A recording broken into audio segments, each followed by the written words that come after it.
Ini kisah nyata di masa lalu. Makanya sering baca tuh yang baik-baik lah, kisah salafus saleh, orang-orang saleh di masa lalu.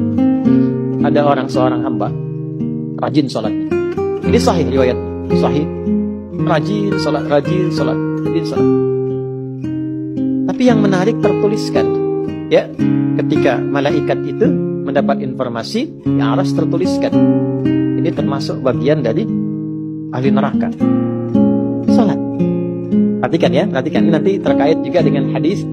Kalau Anda baca Al-Arba'in, nomor hadis yang keempat itu, ya, terkait dengan bab takdir. Bagaimana kemudian ikhtiar seorang hamba itu, ya, menjadikan dia berubah dari salah menjadi soleh dan sangat dicintai oleh Allah. Oke? Maka apa yang terjadi?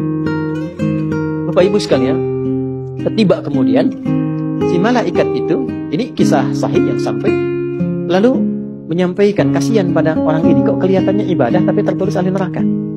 Maka disampaikan dengan cara yang Allahu a'lam, apakah menyamar atau bagaimana, tuliskan.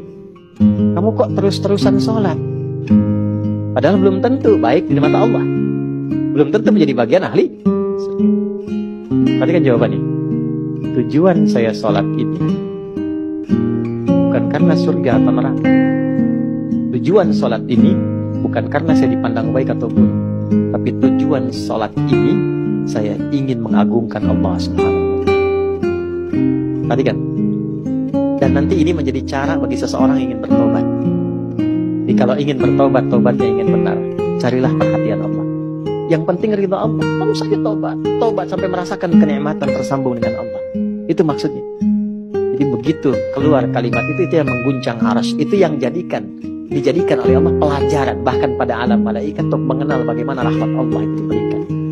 Mudah bagi Allah membuka, merubah, memutar, mudah. Tapi Allah ingin memberikan pelajaran bahkan di alam malaikat bagaimana kasih Allah diberikan. Begitu kalimat itu muncul, apa yang terjadi? Maka berubahlah di arsy namanya menjadi ahli surga. Itu riwayat sahih.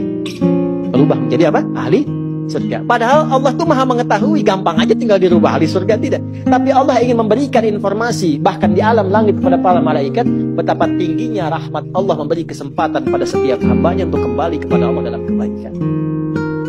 Dan itu disebut hamba. Disebut hamba. Karena itu Allah begitu mencintai ketika ada pelaku maksiat, dia pengen taubat, itu begitu dicintai. Dan statusnya naik lebih tinggi. Ini yang menyebabkan ayat ini turun. Qul ya ibadiyalladzina asrafu ala anfusihim. Ini yang menyebabkan itu menunjukkan rahmat Allah.